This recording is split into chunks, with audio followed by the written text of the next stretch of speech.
confession before a magistrate virtually till the time his lawyer is present physically before the court.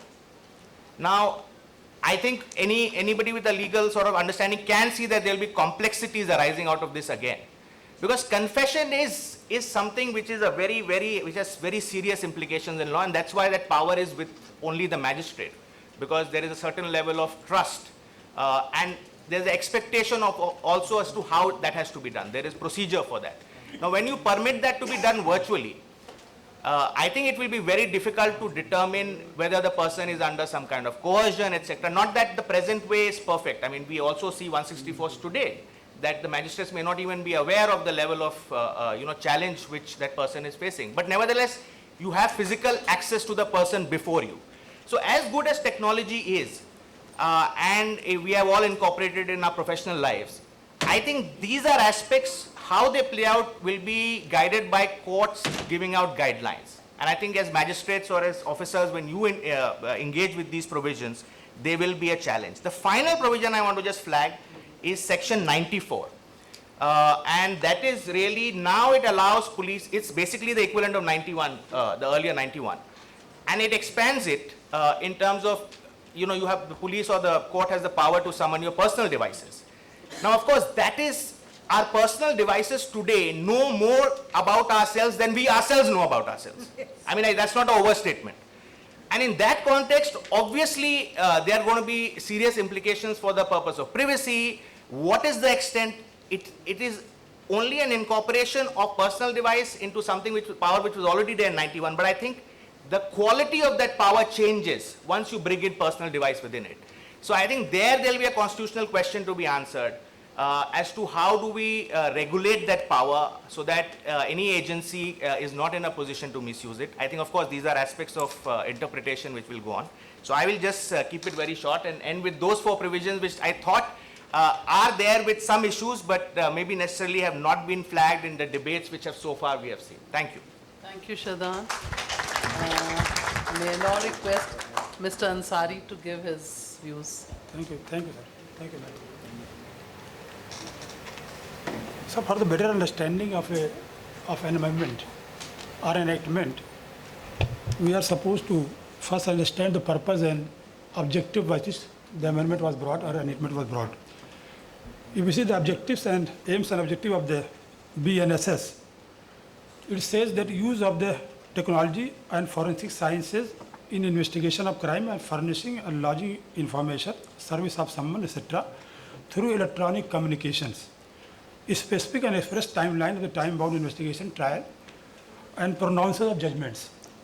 Citizen-centric approach in the form of supplying copies of the FIR, copies of the charge sheet, and progress of the investigation in the form of information to the victim, and giving an opportunity to the victim of hearing before the withdrawal of the case by the prosecution,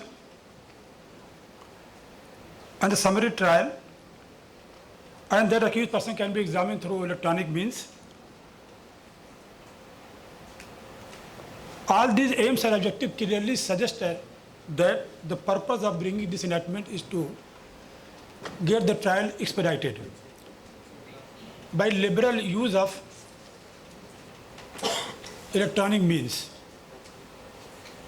And this is the reason the provision of zero FIR was brought in the BNSS.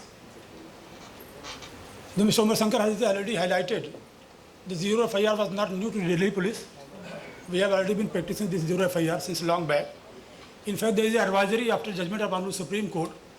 Either once zero FIR is registered, it has to be immediately transmitted to the jurisdictional magistrate or jurisdictional police stations. So there is no ambiguity with regard to the zero FIR in Delhi particularly. Because we are very much accustomed to the zero FIR. The purpose of bringing this concept of zero FIR, though zero FIR word has not been used anywhere in the BNSS, but the concept propounded by the Honorable Supreme Court has been brought in the sections. The purpose is only to get the information regarding the commission of the offence transmitted to the concerned police station. And in other terms, the burden of giving information to the jurisdictional police station has been outsourced by the victim and has been shifted on the shoulder of the police. to get the criminal law into motion as soon as it is possible. Now, the another challenge in the form of evidence recording, because I am a prosecutor, I am dealing day in, day out with regard to the recording of the witness in the court. And I don't have any hesitation to say that we don't have that much quality infrastructure to cope with this requirement at this stage, sir. I have had an opportunity to examine 3 doctors in the Nirbhaya case through video conference, through this electronic means. They were in Singapore. And there is code number 16 in the Saket code, which are the video conferencing facilities. And we examined them. We had a scanner, etc. We used to transmit that document to the witness, out of station witness, out of the country. And that document was seen by him, seen by them. Rather, 3 doctors were there. They were sent back to us.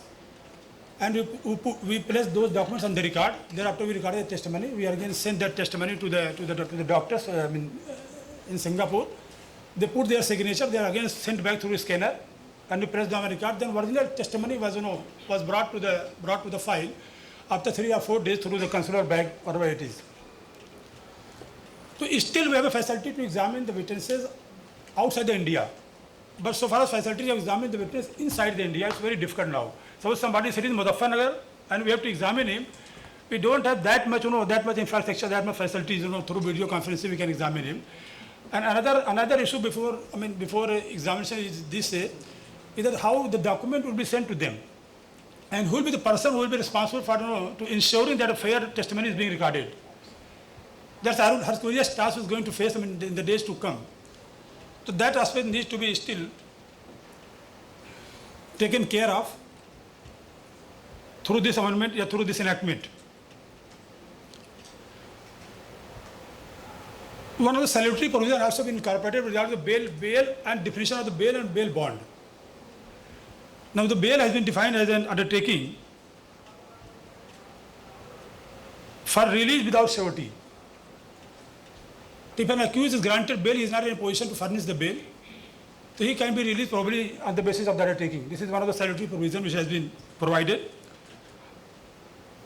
And the bail bond first time has been defined in the CRPC in the BNSS, which says that an undertaking for release with surety. The surety has to be there if you are furnishing bail bond.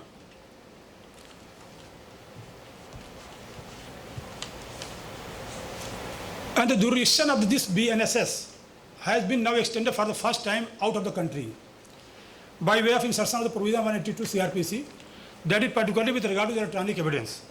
Because something had happened outside India and there is some evidence to that effect, that evidence can be brought in and be used in the trial in India by virtue of section 182 of the CRPC. And then protection of the witness, my colleague has just highlighted and flagged it. And another grey area is preliminary inquiry. As ma'am has flagged the issue of this Lalita Kumari,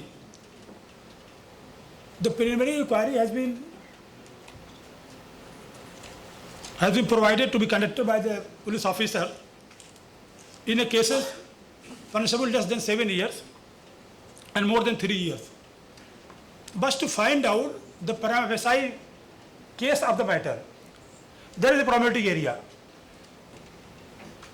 To finding out prima facie case, Venturing on. if something substantial need to be undertaken, and a vulnerable victim may be, sometimes may be deprived of this FIR by virtue of, sometime arbitrary exercise undertaken by the police. So had there been a case of this cognizable offence, which has been provided by the Honorable Supreme Court through the judgment of Lalita Kumari, probably the position have been different, and this should have been welcomed. So this aspect is also one of the critical issue. And the duration of the police custody in another critical issue, which are being sometimes being dubbed, rather wrongly dubbed. The BNSS is trying to convert the state into police state. But probably the case is not that. The purpose of this is giving this leverage to the police is to take police custody remand in the cases. What we normally see sometimes that high profile cases, once arrested or sometimes accused get ill and they get admitted in somewhere in the hospitals. So that time of getting police custody remand elapsed. So just in order to overcome that difficulties being faced by the police, this provision has been brought in. And that too is a discretionary. It is not that the police is entitled to take remand of the police within first initial 40 days or 60 days. We will have to justify the reason, and we have to give reason, a substantial reason, which need to be, to put forth, seeking police custody remand within this initial 60 or 40 days. So the apprehension of being police state absolutely can be, can be dismissed.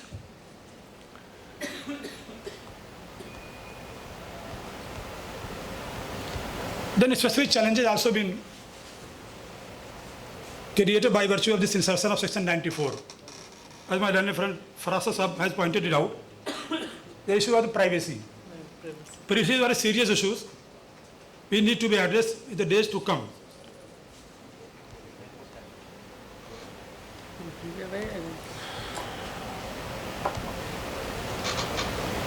So Mr. Ansari, please And, wrap up another. and another big issue is going to be, this trial in absentia, ma'am. This is another critical aspect of the matter which needs to be taken care of. And another issue, madam, one more issue with regard to the interpretation of the 530, section 530 and 531, the applicability of the BNSS. The challenge has started now, There are 3 or 4 conflicting orders and judgments have already come. How, in what circumstances BNSS would come into play? 531. Probably sir will like to highlight on this aspect. So now the dispute and conflict has already started. I think 5 or 6 judgments already come. I have noted down, but it will take time. In what circumstances? Sorry, just I'm going. And the previous session, ma'am, the Professor called, very learned, my sir has pointed out, the applicability of the BSA, Sanghita, in an appeal filed after coming into force this BNSS. The evidence has said with regard to the accomplice, their conviction can be based on uncorroborated testimony. An appeal can be filed post-implementation of this act. So what could be the situation in that case? Can the accused, the convict be given benefit of the BSA by virtue of this provision of BNSS? So these are some issues that need to be addressed. Thank you very much, sir, for giving me this opportunity. Thank you, Mr. Thank you very much, Mr. Ansari. So in nutshell, all the speakers find, yes, 95% is the same, but some amendments which have been brought in have some critical impacts which either would need amendment or court correction. Of course, learned attorney will have a lot to work on this, both in the court and on the administrative side, and also explain to us. Now, as both my friend Ms. Rebecca and Mr. Ansari pointed out, Lalita Kumari said preliminary inquiry was only to find out whether a cognizable offense is disclosed. Now, the wording used is whether a prima facie case is made out. So there is an element of sifting of the evidence. The police officer says, I have looked into and no prima facie case is made out, and close it. So then the victim is left with no option but to go to the court for getting the FIR registered. Then secondly, this Mr. Uma Shankar said that as far as Delhi is concerned, we are clear it will be a 0 FIR and no investigation thereon. Mr. Uma Shankar, we are clear maybe because of the SOPs issues or the standing order issues. But the issue is this is a pan-India provision 173(1). There is no limitation prescribed in it that irrespective of the area, that the area is within the state or outside the state. So anybody can register. Today the offense has taken place in Delhi. Somebody can go to remote place in Nagaland, knows the SHO over there, get the FIR register, and as my friend pointed out, a trial in absentia, he would not even get to know whether there is a trial, receive the summons or so, and in absentia he may be convicted also. So we have to ensure that the language of the section is such, its interpretation by the courts is such that a meaningful representation is given. And then as Ms. Rebecca said, that it does not provide that merely on registration of FIR there will be a stoppage. It doesn't provide that it is transfer.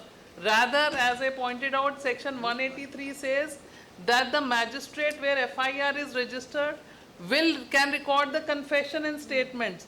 This implies that not only confession, when is it recorded? It is after the person is arrested.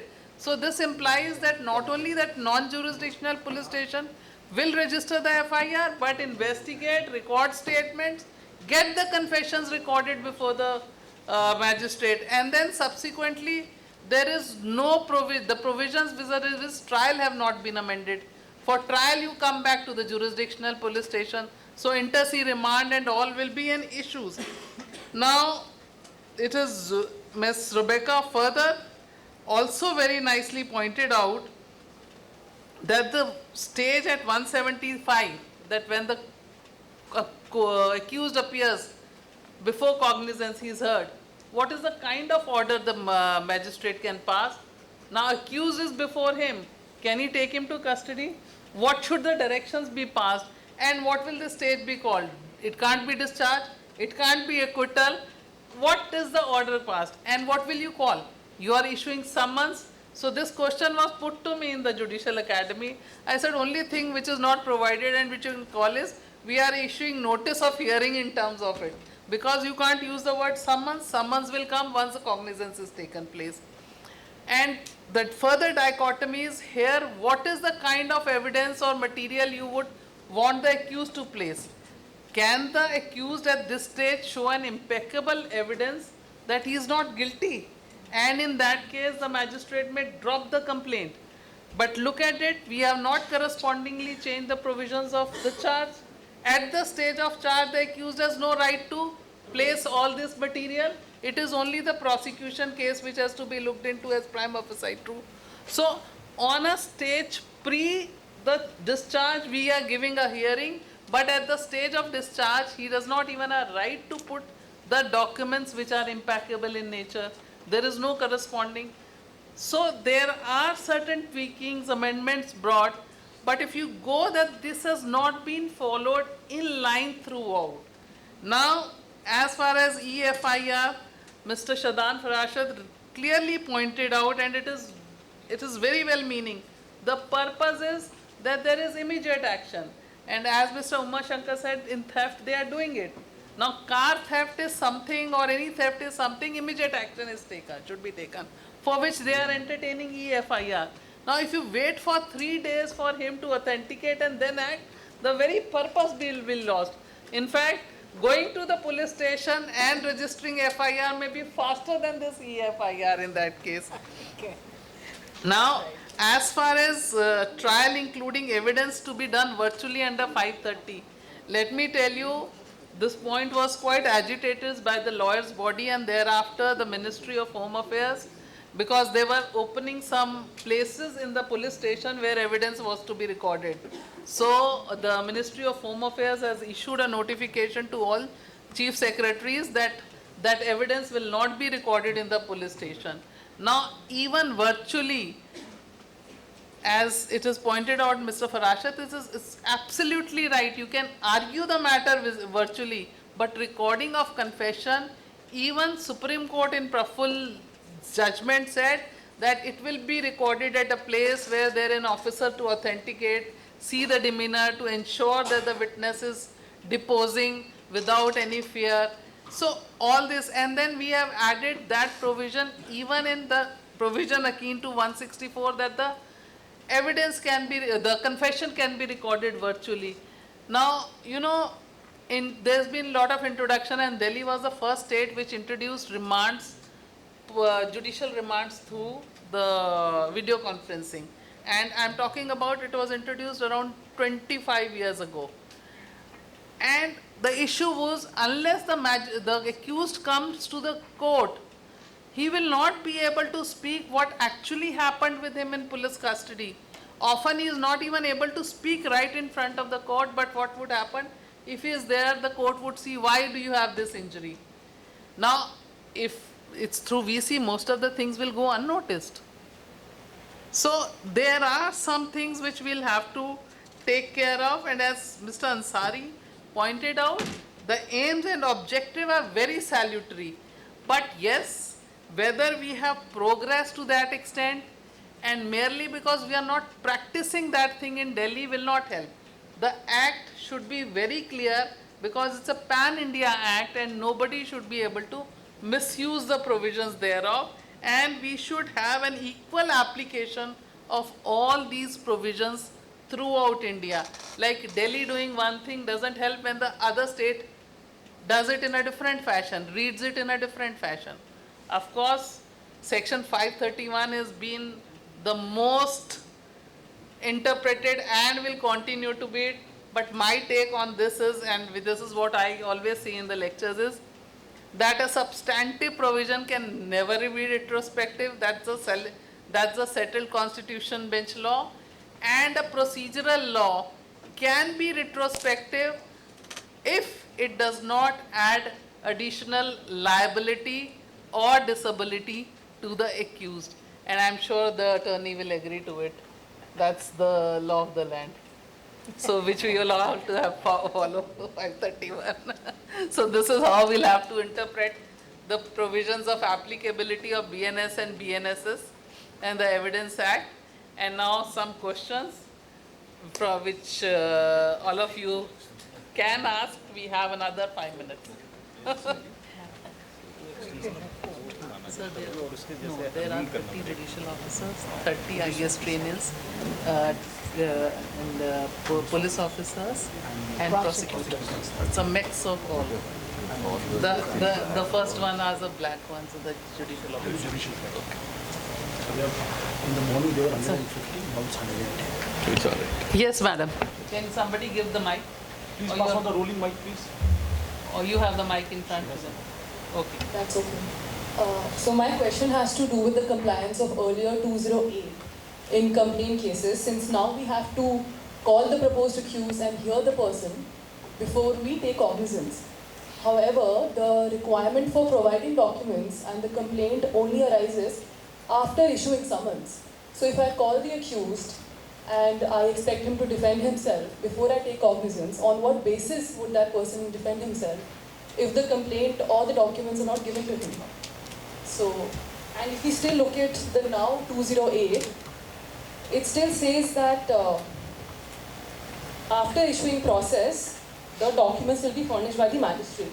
So in that sense, the 207, 208 has gone in an opposite cycle, I would say. So how does that work out for magistrates? So you will like to answer? No, I'll take it when I look at it. So you're right. See, hearing has to be meaningful.